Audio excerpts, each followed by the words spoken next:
everybody is so prickly.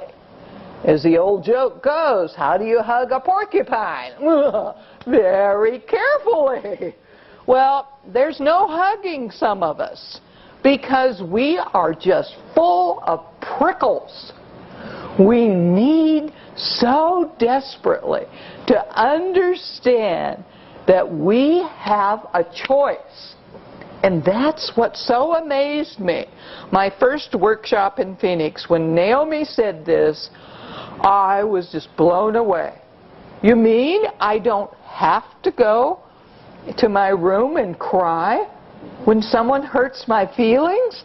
I have a choice? I had never heard that before. I had never understood this wonderfully rich character quality of being sound-minded.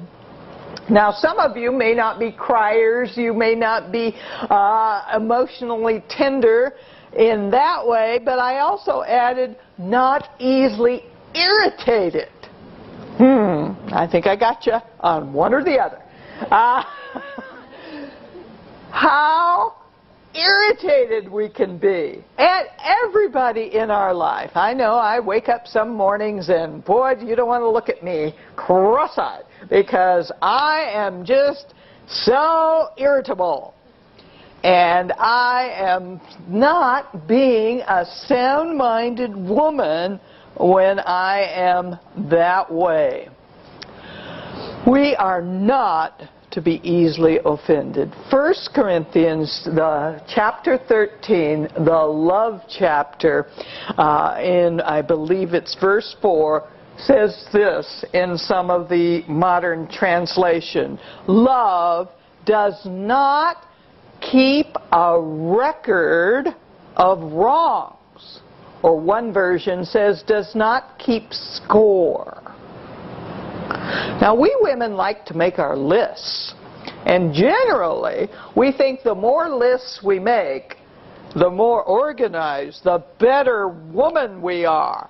But ladies, this is one list you need to tear up and throw away. Stop making lists of how many times he's hurt you, how many ugly words he's said to you, how many times your feelings have been hurt. Tear those lists up. Get rid of them and stop making them. Don't we just, in our mind, make these checklists? Oh, he did it again. Oh, he said it again. Oh. And we keep count. Love, agape love, does not do that in 1 Corinthians 13. Well, let's look. We've seen some synonyms, but we often say that we see ourselves better as we look at our word studies at the opposites or the antonym. Sometimes I am all about being the antonym woman. What does she look like? Well, she may look like this. Here are just a few. You could get so many more antonyms from this list and from the previous list. But here's a few. The antonym woman is frazzled and frenzied. Check yourself up against this list. Would any of this describe you today? Are you frazzled and frenzied? So many times as women we are, and one of the key reasons is we can't say no. Get in front of the mirror, dear ladies, and practice. No. No. You can do it. What do we always say? Oh, yeah, I'll do it, of course. And then we go home and we're overwhelmed, we're grumbling, we're upset, we're frazzled and frenzied. We overcommit.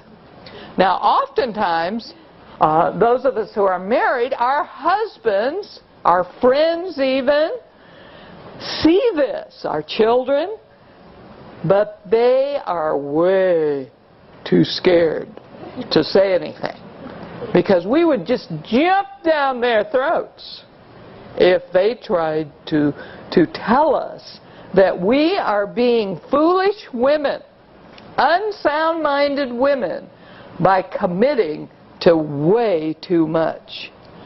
So watch this. You are the antonym woman when you do this. Also, the next one is overly emotional. The antonym woman has no self-control. But ladies, we can have self-control. You don't have to be overly emotional. And I can prove this absolutely without question by telling you this little scenario. You are at home, you're having an argument with your husband, the kids, they're driving you crazy and you're screaming and yelling at them, and all of a sudden the doorbell rings. You go to the door and it's the pastor. Whoa, what an amazing transformation happens instantly. Why, come in, dear pastor, have a seat, have a cup of coffee, and you're all smiles and graciousness, self-control. We have it when we want to have it. The problem is we just tend to indulge ourselves and let our emotions go. We can, as Scripture says, we can gird up our loins. We can get a grip.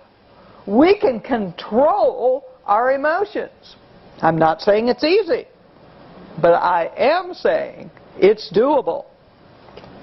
And of course, we as women often let things like PMSing and menopause be our excuse.